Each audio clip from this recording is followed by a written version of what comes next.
ጊዜ ዘመን ያመጣቸው ኃጢአቶች አሉ፣ የግብረ አውራንን ጨምሮ እንደገና በጣም የማናስተውላቸው አደገኛ ቤተሰብና ትዳር የሚበትኑ ሱሶች እየመጡ ነው። ይሄ ማህበራዊ ሚዲያውን ጨምሮ እና አሁን ጊዜና ዘመን እያመጣቸው ካሉ የሚያደክሙ የሚያዝኑ ከቤተክርስቲያን የሚለዩ የጸሎት የስግደት ልምምድ እንዲያኖረን ከሚያደርጉ ጊዜና ዘመን ከወለዳቸው ኃጢአቶች እንዴት ራሳችንን እንጠብቅ የሚል ነው ጥያቄ።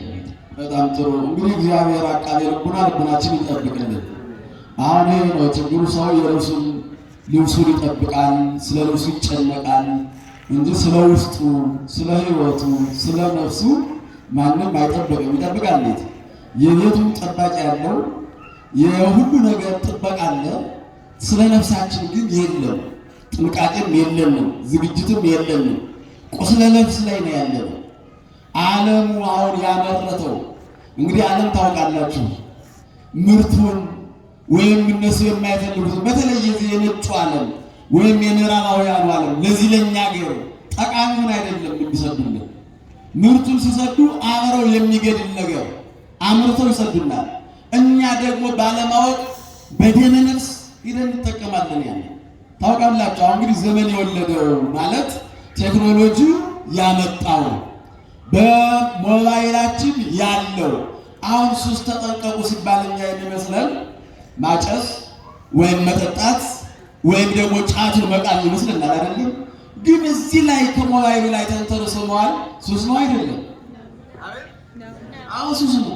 አሁን ቀድሞ የሚገርማችሁ አባቶቻችን እናቶቻችን ተነስተው በውሃ ታጥበው ውሃ እንኳን ከሌለ በመራቃቸው እንትፍ ብለው ስመ እግዚአብሔር ነው የሚጠሩት።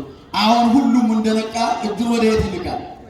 አቤት እንዳትባሽ ወደ የት ነው የሚሄዱ? እዚያ በኋላ ደግሞ ምን አዲስ ነገር አለ ማለት ነው? ሄሎ ምን አዲስ ነገር አለ? አሁን የነገር አዲስ አለ መርዶ ለመስማት እኮ ነው። ስለዚህ አደገኛ የሆነ ጦርነት በእውነት እንደ ሰደድ እሳት የተለቀቀበት የአውሬው መንፈስ ሁሉ ያለበት ያለ ሕግ ያለ ትምህርት የተጠቀምበት በገንዘብ እንጂ በግንዛቤ ያልገዛ ነው። ግንዛቤ ሳይኖረን እውቀቱ ሳይኖረን በገንዘብ ብቻ አንጠልጥለን የገዛ ነው። ግን እኛን ውስጣችን ባዶ ያስቀረው ውስጣችን ቢታያውን ቁስል ነው ያለበት። ቆስሎ ነው ያለ። አይኑ ወጣት ፈዞ ነው ያለ። የሚገርማችሁ መጽሐፍ ቅዱስ አንብብ ቢባል አያነብም። ያነባል እስኪ እንደው እዚህ መጽሐፍ ቅዱስ በቤቱ ያለው እጃችሁን አውጡለት። መጽሐፍ ቅዱስ በቤታችሁ ያላችሁ አይ ሞባይል ያላችሁ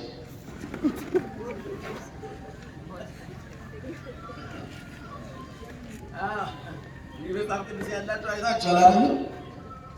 ምን ያህል ጦርነት ውስጥ እንዳለን አስቡት። እንግዲህ ሕፃናቱን ሳይቀር አስገብተናቸዋል። ገብቷል እዚያ ውስጥ ከቤተ ክርስቲያን ያለ እሱ እኮ መኖርም አልቻለም። ግን እኮ ያለ ስልክ መኖርም ነበር አይደል? አሁን ቆሎ ትምህርት ቤት እኛ ስንማር ስልክ ነበር? ይህ ምንም ነገር አልነበረም።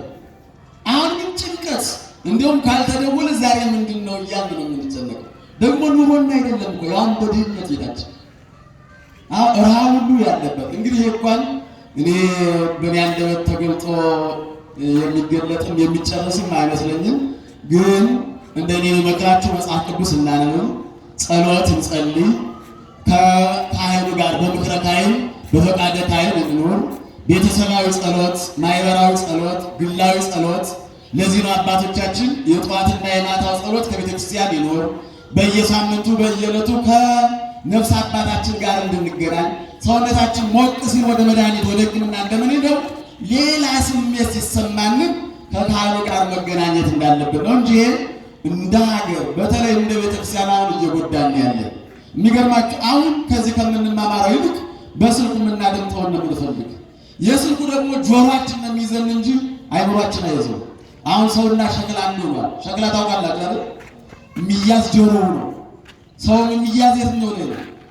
አይ ጆሮው ነው። አይምሮውማ ቢደላደል አይምሮ ቢሰላ አይምሮ ቢቀና ከብዙ ነገር ረፍት እንሆን ነበር ማለት ነው። ስለዚህ በተለይ ወጣቶች ለህይወታችሁ፣ ለቤተክርስቲያናችሁ፣ ለሀገራችን፣ ለሃይማኖታችን ከነዚህ ነገሮች ዕለት አብጁለት የምትጠቀሙትና የማትጠቀሙ በጎውንና ይሄ ማለት በጎ የለውም ማለት አይደለም። መልካም ነገር አለው። እኛ ግን የሚያደላ ወደዚያኛው ነው። ዝሙት ወደሚለቀቅበት ላይ ነው። ስድብ ወዳለበት ላይ ነው። እንደውም ስም ቀይረን ደግሞ እርስ በርሳችን መንፈሰ ጽርፈት፣ መስተዳደር፣ የጥላቻውን ጉድ ነው የምናወራው እዚያ ላይ ያለ ማለት ነው።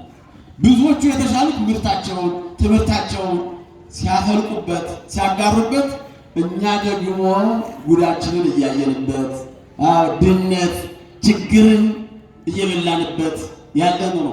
አይምሮም እየተራበ ነው፣ ሆድም እየተራበ ነው፣ አይኑም እየፈዘዘ ነው። እንዲህ አድርጎ ይዛል ነገር ማለት ወጣቶቹን አይታችሁ ቆሞ ለማስቀደስ ይንቀጠቀጣል። ለማየት ግን እንዲህ ብሎ ያያል። ፊልም ሲያይ ነው የሚያድረው። መታስቀድሰ ከበሮ ማይጠንቱን ስርዓት ተቀመጥ ቢሉት እንቅልፍ እንደውም ቤተክርስቲያን አሁን እንቅልፉ እንዴት እንደሚወስዳቸው በጣም ገባል ነው ይገርማችሁ።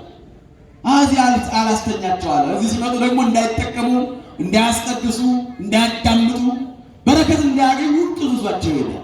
ስለዚህ ክርስቲያኖች ይህንን ማስተዋል ይኖርብናል። እንድንስተዋል እግዚአብሔር አምላካችን ይርዳን። ይቆየን።